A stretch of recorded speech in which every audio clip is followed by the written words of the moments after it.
काव्या अपने कॉलेज का first day ख़त्म करके वो अपने कॉलेज से बाहर निकलती है। कॉलेज के बाहर निकलने पे वो वही कार बाहर खड़ी हुई दिखती है जिसमें वो बैठ के आई थी। ड्राइवर वही था, उसे ऑफिस ले जाने के लिए रेडी था। काव्या को ऑफिस वर्क भी करना था, इसीलिए वो गाड़ी में बैठ जाती है और ड्राइवर अंकल उसे लेकर के सीधा उसके अंकल के ऑफिस के बाहर उतार देते हैं। काव्या जैसे ऑफिस की तरफ देखती है, उसकी आंखें खूब बड़ी हो जाती हैं और उसके मुंह सिर्फ एक बात निकलती है, वाह, ये कितना बड़ा ऑफिस है, ये अंकल का है और मैं यहाँ जॉब करने वाली हूँ। वाह Kavya, you have a very good luck. वैसे बोल करके ऑफिस के अंदर जाती है। ऑफिस के अंदर जाने के बाद में वो सीधा लिफ्ट के पास चली जाती है। लिफ्ट के पास जाकर के वो बटन प्रेस करती है। अब वो सोच रही होती है कि अब मैं जाऊँगी किस फ्लोर पे, मुझे तो पता ही नहीं है। खैर वो इतना सोच रही होती है कि इतने में लिफ्ट खुल जाती है। काव्या अंदर जाती है और वो सोचती है कि मुझे तो पता ही नहीं है मुझे किस फ्लोर पे जाना है। काव्या, तुझे पूछना चाहिए था पहले कि तुझे कहाँ जाना है, क्या करना है। ओह शिट, रिसेप्शन वहीं था ना, मैंने पूछा क्यों नहीं। मैं बाहर जाऊँ, जाती हूँ ना। वो सोच करके बाहर जाने लगती है। कितने में एक लड़की भागते हुए आती है और वो लिफ्ट जैसे बंद होने वाली होती है, वो बीच में हल्का सा आधा देती है, लिफ्ट खुल जाती है। वो लड़के अंदर आती है और बोलते हैं थैंक गॉड मैं रुक गई, वरना आज तो लेट हो जाते हैं। तो वो बोलती कि बाय द वे तुम्हें इस ऑफिस में कभी नहीं देखा, न्यू एम्प्लॉय हो क्या। तो वो बोलती कि हाँ बट मुझे पता नहीं मुझे कौन सा फ्लोर पे जाना है। तो वो लड़की स्माइल करती है और वो काव्या की तरफ देख के बोलती है don't worry I will help you. तो बोलते कि नहीं मैं रिसेप्शन पर जाके पूछ लेती हूँ। ठीक है चले जाओ, बट अभी रिसेप्शनिस्ट वहाँ पे है नहीं तो वेट करना पड़ेगा तुम्हें। हाँ नहीं है वहाँ पे। तो वो लड़की स्माइल करके बोलती है मैंने कहा ना I can help you if you want, वरना तुम जाके वेट कर सकती हो। तो बोलती है नो नो थैंक यू। तो बोलती है अभी तो मैंने हेल्प की भी नहीं। हाँ तो एडवांस में थैंक यू। वो लड़की स्माइल करती बोलती है ओके चलो ठीक है तो फिर चलते हैं। कहाँ पे, तुम्हें जाना है कि नहीं जाना काम करने के लिए। ऑफ कोर्स जाना है, इसलिए तो यहाँ पे आई हूँ। तो I think you are a part timer right. कैसे पता आपको। तो वो बोलते कि बस पता है मुझे, और तुम्हें देख के लगता है कि तुम अभी स्टूडेंट हो, तो पार्ट टाइमर प्लस एक student intern if I am not wrong. इतना अच्छा गैस किया है तो बता भी दो हम लोग कहाँ जा रहे हैं।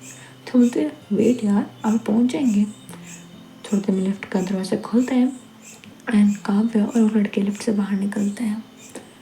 तो काव्या बोलती है हमें यहीं जाना था। बाय द वे तुम्हें मैनेजर से बात करनी होगी ना। नहीं तो फिर लावण्य से। तो बोलते एक second you mean Lavanya ma'am. तो बोलते हाँ मतलब उन्होंने मुझे ज्वाइनिंग लेटर दिया था तो मुझे उनसे जाके मिलना होगा। तो बोलती ओह तो डायरेक्ट लावण्य क्यों बोल रही हूँ, यहाँ पे कुछ सुन लेगा ना तो बेटा बैंड बज जाएगी सारा, खासकर वो मैनेजर, वो बहुत चिल्लाता है कुछ भी कर दिया तो ध्यान से। तो काव्या बोलते थैंक यू मैम का ऑफिस कहाँ पे है। तो बोलते कि देखो यहाँ से सीधे जाना है फिर राइट में मुझे जाना है, मैम का ऑफिस आ जाएगा। तो बोलते कि इतनी दूर। तो बोलते अब इतने बड़े ऑफिस में आई हो तो थोड़ी दूर चलना भी पड़ेगा। तो बोलती वो सब तो ठीक है बट ये बीच में कैबिन्स किसके हैं। ये कैबिन्स उनके हैं जिनकी लावण्य मैम बॉस है और ये लोग हम लोगों के बॉस हैं। तो काव्या स्माइल करते बोलती है ठीक है। काव्या से बोल करके लावण्य के ऑफिस की तरफ चली जाती है। लावण्य के ऑफिस के बाहर जा कर के दरवाजे पर नॉक करती है। इतने में लावण्य बोलती है कम इन। लावण्य काम कर रही होती है और काव्या वहाँ पे आ जाती है। लावण्य अपने काम में बिजी होती है और बोल रही थी कि हाँ क्या काम है। तो बोलते कि मुझे काम क्या करना है। जब उसके कानों में काव्य की आवाज़ आती है तो काव्य की आवाज़ सुन के लावण्य अपना फेस ऊपर करती है और कहती है बैठो कर यहाँ पे। कॉलेज कैसा गया तुम्हारा? ठीक था। तो फ्रेंड्स बने? एक फ्रेंड बनी थी मेरी। ओके, अब तुम्हें काम समझाने के लिए मैनेजर को मैं बुलाती हूँ। नहीं नहीं, अगर आप मैनेजर को बुलाओगे तो फिर सब लोग को पता लग जाएगा ना। क्या पता लग जाएगा? यही कि आप अपने दूसरे को जानते हैं। तो मुझे नहीं बताना एक दूसरे को। मैं नॉर्मल एम्प्लॉय की तरह काम करना चाहती हूँ जैसे सब करते हैं। तो तुम मुश्किलों से लड़ना चाहती हो, राइट? हाँ ठीक है। वैसे भी मैं मैनेजर को बुला इसलिए रही हूँ क्योंकि जिसको भी काम समझाना होता है वही समझाता है, और कोई समझाएगा तो तुम्हें समझ में नहीं आएगा। ही ट्रेन इन दिस। ओके। थोड़ी देर के अंदर मैनेजर आता है। वो काव्या को काम समझाता है। काव्या काम समझ जाती है एंड वो बाहर जाकर के डेस्क पे बैठ जाती है, अपना काम कर रही होती है। वो काम में बहुत अच्छी थी क्योंकि उसका ये पहला काम नहीं था। वो पहले भी छोटे छोटे काम कर चुकी थी और उसे ये काम ठीक लगा था। थोड़ी देर बाद में ही शाम हो जाती है क्योंकि आधा टाइम तो कॉलेज में चला गया था और अब आधा टाइम यहाँ पे। अब काव्या को बहुत भूख लगी थी बट वो कुछ भी खाती नहीं है क्योंकि उसके दिमाग में अब भी वही चल रहा था कि वो अकेली रहती है, वो खाना अफोर्ड नहीं कर सकती, उसे काम करना होगा। उसके दिमाग में बहुत सारे थॉट्स चल रहे थे। वो भूल जाती है कि वो उसे पैसे सेव नहीं करने। वेल हाँ, वो पैसे सेव करती थी ताकि वो अपनी फेवरेट थिंग्स को ले सके। उसे वीडियो गेम्स बहुत ज़्यादा पसंद थे और वीडियो गेम्स के लिए वो पैसे सेव करती थी खुद के मील्स को कम करके। और अब भी वो ये कर रही थी। वो भूल रही थी कि वो अपने शहर में अपने घर पे नहीं है, वो अभी लावण्य के घर पे है। खैर थोड़ी देर बाद में धीरे धीरे करके एम्प्लॉयज़ चले जाते हैं। रात के लगभग 7:30 बजे होता है। इस वक्त उस पूरी जगह पर सिर्फ 2 लोग होते हैं, एक काव्या और दूसरी वो लड़की जो काव्या के अलावा उसको अपने लिफ्ट में मिली थी उसे। वो लड़की काव्या के पास में आती है और कहती है मैम, तुम्हारा काम कब तक ख़त्म होगा? बस थोड़ी देर में हो जाएगा। वैसे आप क्या कर रहे हो? सोचो तुम्हारी हेल्प कर दूँ। तुम अभी न्यू हो ना, कोई प्रॉब्लम? नहीं, इतना मुश्किल भी नहीं है। Okay so can I watch? या श्योर। तो देखती है लावण्य का काम, सॉरी काव्य का काम करते उसे देखती है और कहती है तुम्हारा काम काफ़ी अच्छा है, thank you. By the way आपने बताया नहीं आप कब से काम कर रहे हो? तुमने पूछा ही नहीं। तो बोलती है तो आप बताओ ना।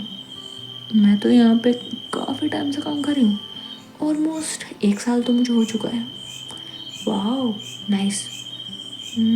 तो आप तो ऑफिस के बारे में बहुत कुछ जानते हो ना, मुझे बताओगे? हाँ बता सकती हूँ बट तुम्हें काम में डिस्टर्ब नहीं होगा? नहीं नहीं, आप प्लीज़ बताइए। तो बोलते ठीक है। तो उसके पास वाली चेयर पर बैठ जाती है और वो बताती है कि सब ठीक है बट हमारे बॉस वो थोड़े गुस्से वाले हैं। तो बोलते कि कौन? तो बताते हैं कि जो तुम्हारे बॉस है वही मेरे बॉस हैं। खैर तो अभी तक पता नहीं लगा है, मैं बता दूँ। वो इंसान बहुत ज़्यादा क्रूर है और ख़ास करके तुम्हारी जैसी सुंदर लड़कियाँ अगर गलत काम करें तो पहले डांटेंगे और फिर तुम्हारा फ़ायदा उठाने के ट्राई बहुत करेंगे। बट तुम्हें सख्त बने रहना है और तुम्हें ये दिखाना है कि अगर उन्होंने तुम्हें कुछ कहा तो तुम कंप्लेन कर सकती हो, तो डर के रहेंगे। तो बोलते कि आपने कभी कंप्लेन नहीं की? तो बोलते कि मैं क्यों डरूँ, मैं बोल देती हूँ कि sir be in your limits, वरना वो जानता है मैं कंप्लेन कर सकती हूँ, मैंने पहले भी की थी। उन सर की? नहीं, उनसे पहले जो उनके जगह पे बैठे थे उनकी। तो बोलते वो भी करते थे? तो बोलते कि तुम जानती नहीं हो इस दुनिया के बारे में। जान जाओगे, हर जगह होता है ये, बट कंप्लेन के नाम से घबरा जाते हैं। तो बोलता है कि कंप्लेन करो तो उन्हें हटा देता है। लावण्य मैम हटा देती हैं। तो बोलते हैं मतलब वो अच्छी तो है बट खड़ूस में बहुत है। भाई बहुत चिल्लाती है, आप भी कभी चिल्लाया है? तो बोलते नहीं, मैंने कभी उनके अंडर काम ही नहीं किया, बट अगर मुझे करने का मौका मिला ना तो ब्रो मुझे समझ के रहना पड़ेगा वरना आई एम गोना डैड। तो बोलते कि अपना बहुत ज़्यादा स्वीट हो। तो बोलते कि थैंक यू, वैसे तुम भी बहुत स्वीट हो। तो बोलते कि थैंक यू। खावे जब ऐसे बोलती है तो वो लड़की बोलती है इफ़ यू डोंट माइंड, क्या हम लोग डिनर के लिए चले? डिनर के लिए नहीं, मुझे घर जाना होगा उसके लिए। तो बोलते कि ओके, तो साथ में चले बाहर, कम से कम साथ में बाहर जा सकते हैं, बट मुझे अभी बहुत काम है। मैडम सारे हफ्ते का काम आप ही कर लोगी? नहीं, ऐसी बात नहीं है। तो फिर कैसी बात है? चलो बहुत काम हो गया, ऐसा बोल के वो उसे उठाती है। फटाफट काव्य अपना काम वो बंद कर देती है, अपनी फाइल्स को उठा लेती है, वो उसके साथ चली जाती है बाहर। ये लोग ऑफिस के बाहर होते हैं। तो काव्य बोलती है तो आप जाओ? तो बोलते तुम्हें नहीं जाना? मैं चली जाऊँगी, मैंने घर से बुलाया है, वो आते होंगे। तो बोलते कि फिर मैं रुकूँ? नहीं, उसकी कोई ज़रूरत नहीं है, वैसे भी लेट नाइट है, आपको भी जाना चाहिए। ऐसे विश, ऐसा बोल करके वो लड़की बाहर जा रही होती है। बीच में ही वहाँ पे एक बाइक खड़ी होती है, वो जाती है उस बाइक के ऊपर बैठ जाती है और वो बाइक को स्टार्ट कर देती है। और जब काव्य उस बाइक को देखती है तब वो बाइक उसकी फेवरेट बाइक थी, जिसे देख करके वो बस बहुत ज़्यादा खुश हो जाती है और कुछ नहीं बोलती है। उसका मन था कि वो उस लड़की को बोले क्या उसे राइड मिल सकती है, बट वो बोल नहीं पाती है। वो बस उस बाइक की तरफ देख रही थी। जब वो लड़की देखती तो बोलती है do you want ride? I need, but अगर मैं गई तो मेरी फैमिली आने वाली ना, डोंट वरी, एक राउंड बस, फिर मैं तुम्हें यहाँ छोड़ दूँगी दोबारा। तो बोलती पक्का? या you can trust me, don't worry, मैं कुछ नहीं करूँगी तुम्हारे साथ में। तो बोलती कि हाँ हाँ आई ट्रस्ट यू। इतनी जल्दी? हाँ बस हो गया ना ट्रस्ट, अब छोड़ो ना। तो बोलती ओके। तो काव्या उस लड़की के बाइक के पीछे बैठ जाती है और ये जाते हैं, एक राउंड लेकर के आते हैं। काव्या बहुत ज़्यादा खुश होती है, लेकिन जब वो वापस वहाँ पे आती है वो देखती है कि लावण्य उसे घूर के देख रही है। वो बाइक से उतर जाती है और बोलते थैंक यू ओके। तो बोलते क्यों? अब तो मेरे घर वाले आने होंगे तो आई एम डूइंग ओके। बोलते ठीक है। वो लड़की वहाँ से चली जाती है और लावण्य गुस्से में उसके पास में आते हैं और कहती है क्या था ये? तो बोलते कि क्या, कहाँ गई थी तुम? वो बाइक की एक राइड लेने के लिए। तुम छोटी बच्ची नहीं हो, किसी भी अनजान पे भरोसा कैसे कर सकती हो? तो वो बोलते कि प्रॉब्लम क्या है, तुम्हें नहीं पता दिक्कत क्या है? नहीं, मुझे कैसे पता होगा? तो लावण्य वो बोलते कि तुम्हें समझ में आ रहा है तुम यहाँ पे क्यों आई हो? तो बोलते कि हाँ इस ऑफिस में मैं काम करने के लिए आई हूँ, बट आप मुझे डांट क्यों रहे हो? मैंने तो कुछ गलत भी नहीं किया है। तुम्हें ऐसा समझ में नहीं आएगा? रुको, वैसे बोल रहे होते हैं इतने में उनकी कार आ जाती है। वो कार में से बिठाती है, घर लेके जाती है। और घर ले जाने के बाद में वो अपने डैड को बोलती है डैड प्लीज़ इसे समझा दो किसी अनजान इंसान के साथ में कहीं बाहर ना जाइए। आज मेरे एक ऑफिस के एम्प्लॉय के साथ में बाहर चली गई थी बाइक की राइड के बहाने। हम नहीं जानते हैं कि वो कैसे इंसान है, भले हमारे ऑफिस में कोई वर्कर हो, हम भरोसा नहीं कर सकते। इससे ये बात समझा दीजिए। तो बोलते कि काम डाउन रिलैक्स, वो बच्ची है अभी। वो बच्ची नहीं है, वो मुझे गुस्सा आ जाता है। अगर आपने मुझे जिम्मेदारी दी है उसका ध्यान रखने की, मुझसे बर्दाश्त नहीं होगा फिर। तो बोलते कि रिलैक्स होके मैं बात करता हूँ, प्लीज़ बात कीजिए इससे। वैसे बोल कर अपने रूम में चली जाती है। काव्या बोलती है क्या मैंने इतनी बड़ी गलती कर दी क्या? पता नहीं भाई इतना गुस्सा क्यों कर रही है मुझ पर। खैर थोड़ी देर बाद में उसके अंकल उसके पास में आते उसे बिठाते हैं और समझाने लगता है कि तुम किसी इंसान से बात मत करो, बात करनी है तो ठीक है कर लो, लेकिन उसके साथ में कहीं बाहर मत जाओ। वो बोलते हैं अंकल बट क्यों? तुम्हें नहीं पता, सच में नहीं पता है? अंकल किस बारे में बात कर रहे हो? काव्या, तुम छोटी नहीं हो, तुम इतनी तो बड़ी हो चुकी हो कि तुम्हें मैं ये चीज़ समझा सकता हूँ। क्या तुमने कभी भी अपने अंदर कोई चेंज देखा है? छोटी होकर के तुम इतनी बड़ी हो चुकी हो, इस पूरी साइकिल में तुम्हारी बॉडी में कोई चेंज आया है? तो वो बोलते कि हाँ। तुम्हें वो अजीब नहीं लगा? लगा था अंकल। तो फिर तो तुम्हें समझ में नहीं आ रहा ये तुम्हारे हाथ में क्यों हो रहा है? काव्या खड़ी हो जाती है और बोलती नहीं यार अंकल समझ में। पापा के जो फ्रेंड है दूसरे अंकल, वो भी यही बोलते हैं कि तुम्हें समझना चाहिए। क्या समझना चाहिए? मुझे कुछ समझाता ही नहीं है, तो कैसे समझूं मैं? ना मॉम डैड कभी कुछ बताते थे, ना कभी आप लोग बता रहे हो। बताओ ना प्लीज़ अंकल, क्या है ये सब? तो वो सबसे पहले अपनी वाइफ को बुलाते हैं और फिर अपने खुद के डैड को बुलाते हैं। उन्हें वहाँ बिठाते हैं और कहते हैं पापा, इसे समझाना पड़ेगा कि इसकी लाइफ खतरे में है और हम इसके प्रोटेक्टर हैं, दुश्मन नहीं है इसके। तो अंकल आई ट्रस्ट यू, मुझे पता है आप लोग मेरी सेफ्टी के लिए बोल रहे हो, बट किससे खतरा है मुझे? मैं इतनी रिच भी नहीं हूँ जिससे कि कोई मेरे पैसों के पीछे में आएगा मुझे मार देगा। ऐसा तो कुछ भी नहीं है ना अंकल, मैं तो एक नॉर्मल फैमिली से हूँ। तो बोलते तुम्हें पता है तुम्हारे मॉम डैड की डेथ कैसे हुई थी? नहीं, शायद एक्सीडेंट से। बट वो एक्सीडेंट हुआ नहीं था, किया गया था। और उनका एक्सीडेंट किसी कार बाइक इनसे नहीं हुआ था, तो फिर उनके साथ में हुआ था जिनको तुम जानते नहीं हो, अभी तुम्हें जानना भी नहीं है। तो बोलते क्या मतलब अंकल, एक तो मुझे समझ में नहीं आ रहा कि मेरे साथ में क्या हो रहा है। तो सबसे पहले अपनी वाइफ को बोलते हैं कि तुम अपनी आंटी को बताओ तुम्हारी बॉडी में क्या चेंजेस आए हैं, तुम्हारे बॉडी का मार्क कितना बढ़ गया है। तो बोलते कि आपको पता है तुम छोटी सी थी तभी तुम्हारी बॉडी पे वो मार्क था, और धीरे धीरे तुम्हारी एज के साथ में बढ़ता जा रहा था, तो कितना बढ़ गया वो जानना है। तो बोलते कि ठीक है। वो आंटी के साथ में वो रूम में जाती है और आंटी को अपनी बैग पे वो मार्क दिखाती है। जैसे उससे पहले अपनी जैकेट को निकालती है तो वो मार्क उसके हाथों से बाहर भी आ रहा था। और ये कोई जैसे कोई पेड़ के ऊपर कोई लिपटी हुई वो होती ना, क्या होता है, बेल होती है, ये बिल्कुल वैसा था।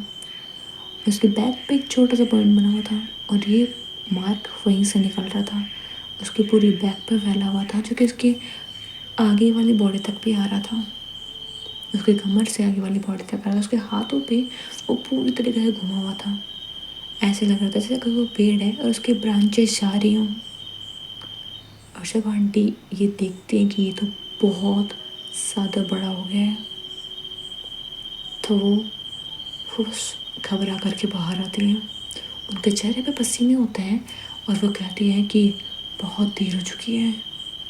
जैसे वो ये बोलते हैं, लावण्य नीचे की तरफ आती है और वो कहती है क्या हुआ माँ? बहुत देर हो चुकी है बेटा, बहुत ज़्यादा देर हो चुकी है। माँ बट हुआ क्या है?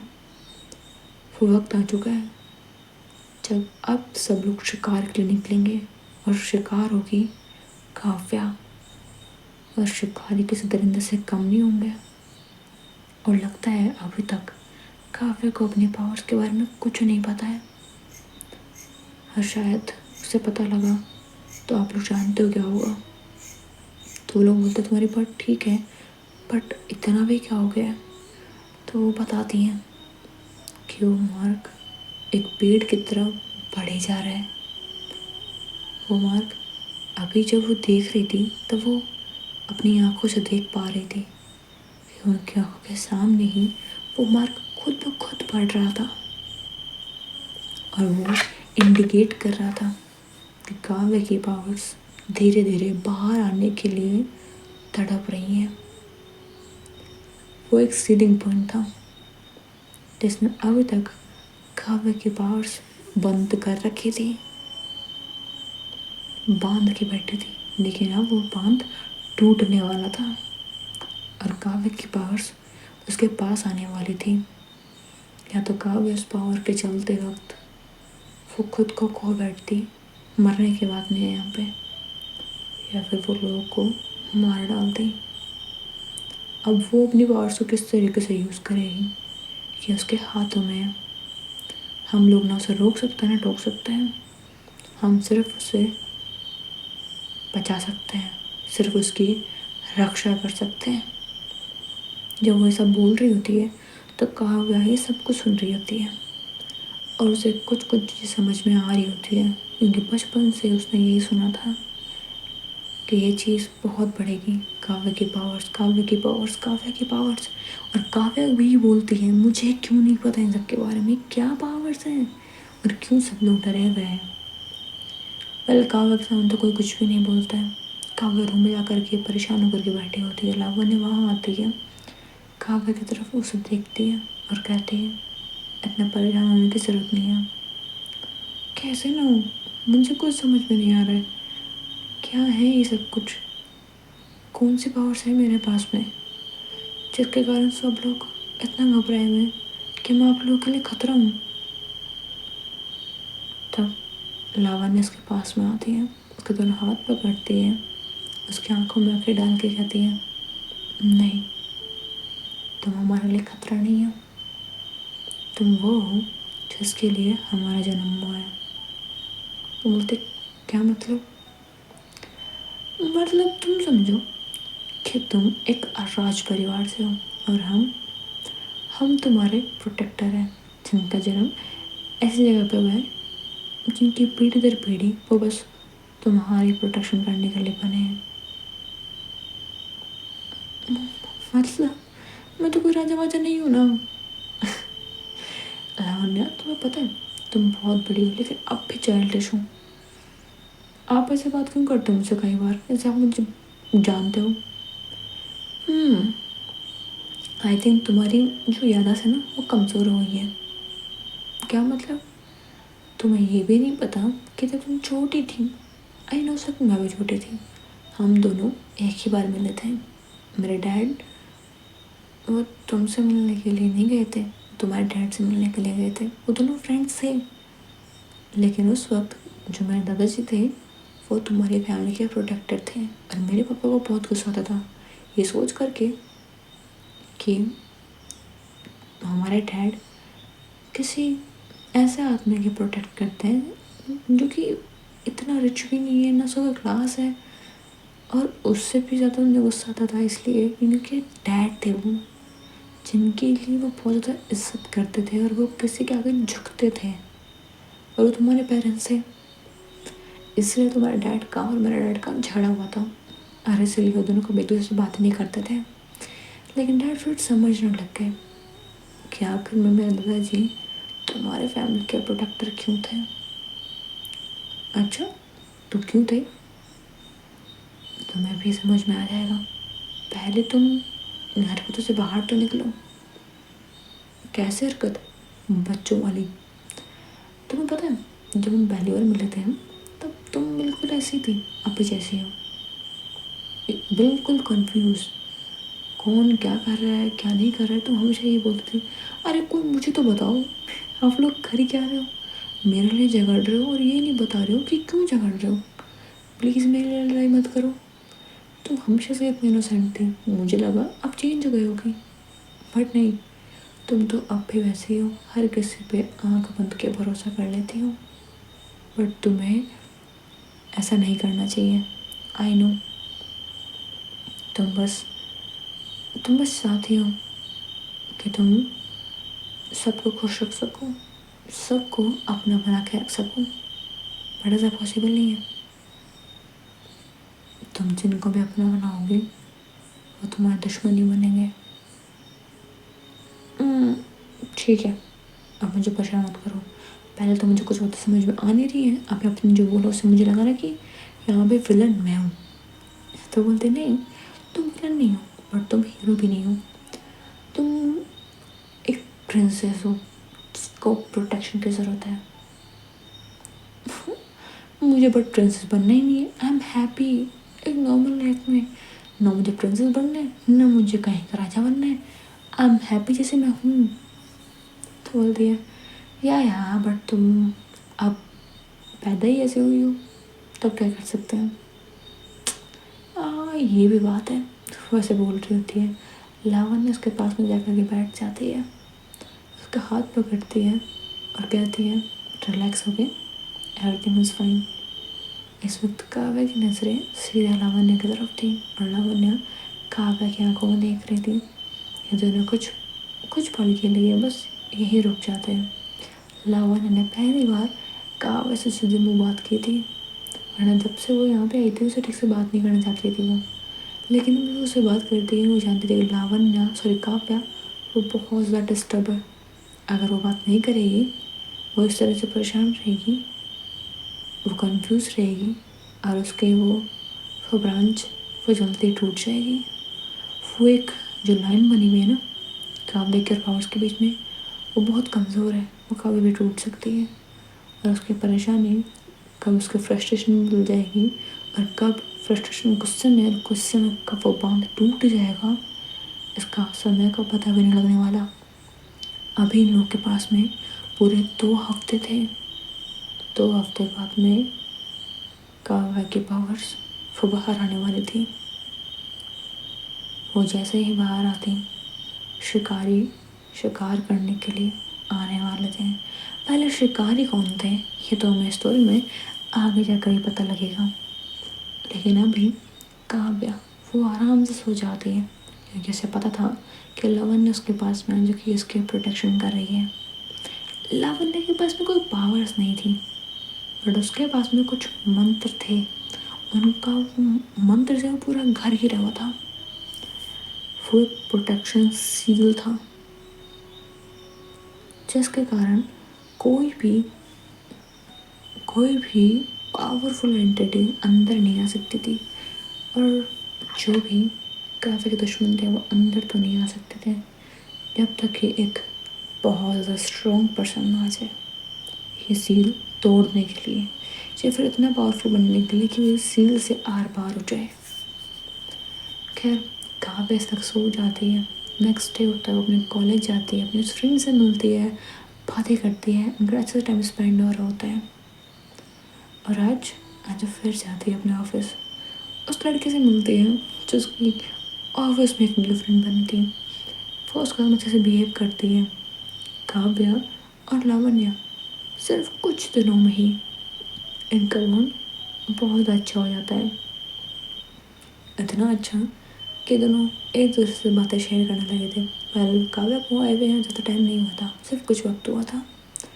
लावण्य पता नहीं क्यों, पर जब से उसने पहली बार काव्य से अच्छे से बात की थी, उसके बाद में वो जो अपने मन में एक सॉफ्ट कॉर्नर उसके लिए छुपाई हुई थी वो बाहर निकलता ही आ रहा था। वो उसकी हमेशा केयर करती थी और इन 2 दिनों में ये चीज़ का एहसास काव्य को हो जाता है। काव्य को बहुत अच्छा लगता है क्योंकि इतने सालों बाद में किसी ने उसकी केयर की थी।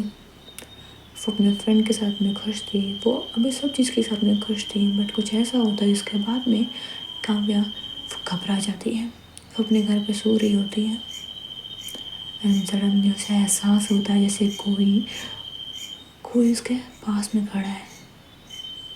कोई तो है जिसका फेस नहीं दिख रहा, बट उसकी आंखें दिख रही हैं, वो आंखें चमक रही हैं और वो उसे घूर रही हैं।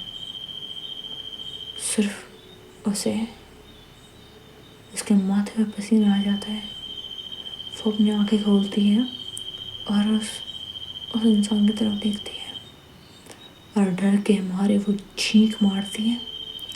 जैसे वो चीख थी उसके पास में सोई हुई लावण्य वो उठ के बोलती क्या हुआ। तो वो बोलती है कि यहाँ पे कोई था।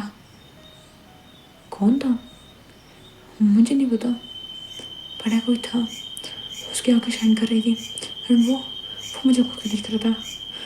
वो उसकी आंखें कह रही थी वो मुझे मार डालेगा, मुझे डर लग रहा है।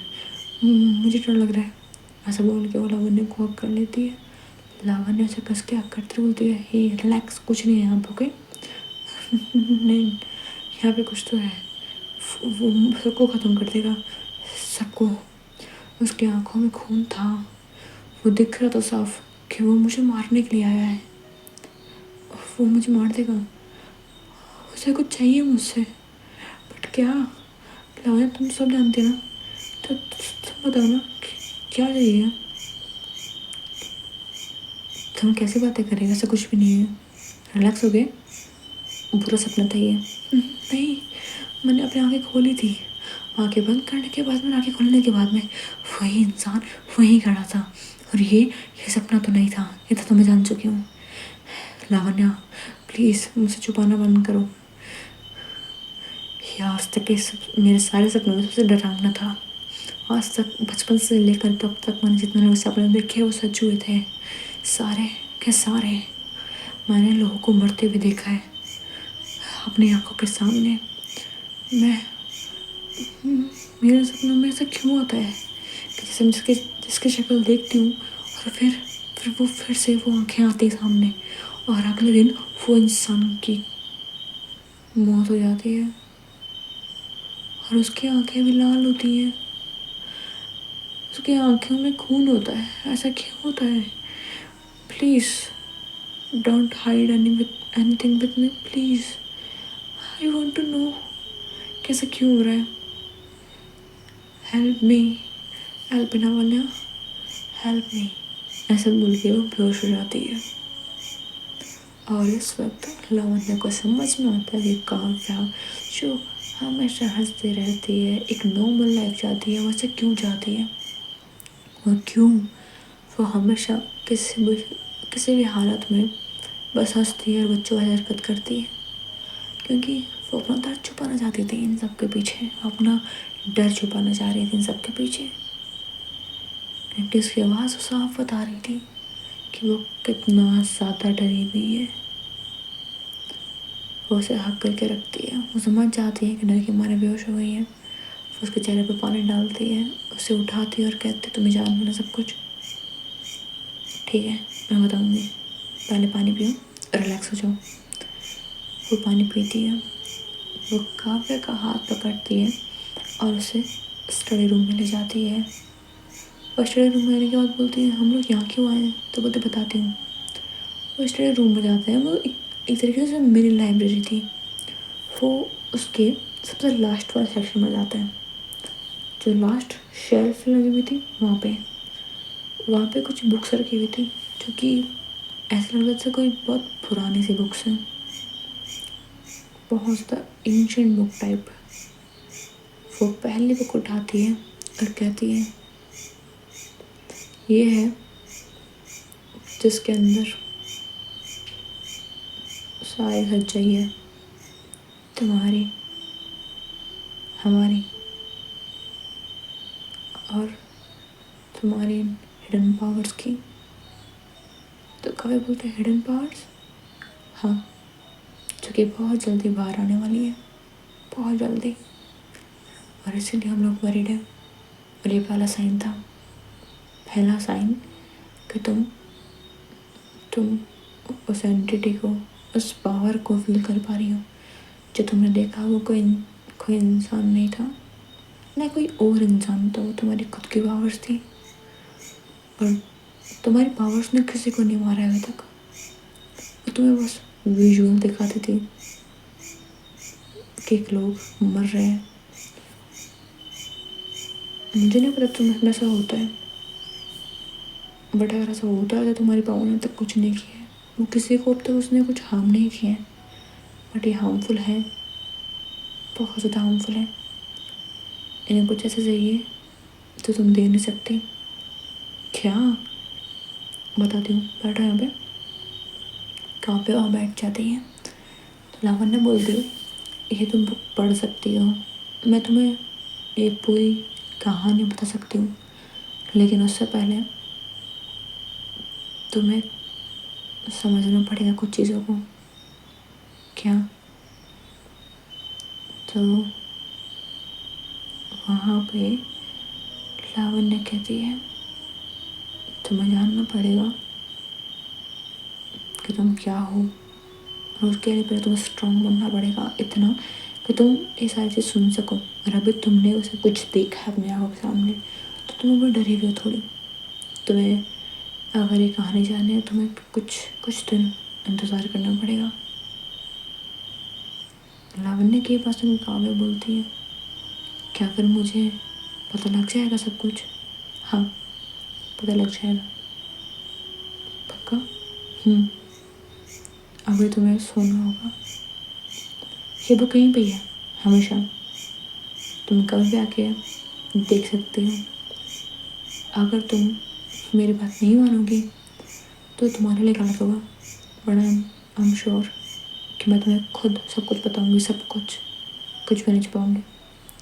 मर्जी तुम्हारी है, तुम्हें क्या करना है, खुद से सब कुछ जानना है या फिर मेरे द्वारा, तुम्हारी मर्जी है। ऐसा बोल के वो नील डाउन हो जाती है, अपना हाथ वो फोल्ड करके वो अपना सर झुका लेती है और कहती है मेरा इस दुनिया में आने का सिर्फ एक पर्पस था और वो था तुम्हारी रक्षा करना। अगर मैं वो नहीं कर सकी तो मेरा जीना व्यर्थ है, टोटल वेस्ट। तुम्हारी मर्जी है। अगर तुमने ये एक हफ्ते से पहले पढ़ा तो तुम्हारी आउटरीच के कारण तुम्हारी पावर वो बाहर आ जाएंगी और इस तरीके से आएंगी कि तुम फिर किसी के बस में नहीं आओगी। अब मैं तुम्हारी मदद नहीं कर पाऊंगी। तुम कुछ ऐसा कर जाओगी गुस्से में आके, डर के मारे, कुछ भी तुम कुछ ऐसा कर जाओगे जो तुम्हें करना नहीं चाहिए, क्योंकि तुम रहने दो, आगे तुम सुन नहीं पाओगे। तुम्हारी मर्जी है। एक हफ्ते इंतज़ार करना चाहती हो या फिर ये बुक खुद से पढ़ना चाहती हो। और ऐसा बोल के वहाँ उठती है और बुक को वापस शेल्फ में रख देती है और वहाँ चली जाती है, काफ़ी पीछे चली जाती है और रूम में जाकर के सो जाती है। स्टोरी में आगे क्या होता है ये जानने के लिए देखना पड़ेगा आपको नेक्स्ट पार्ट। सो वडीज़, अगर आपको ये स्टोरी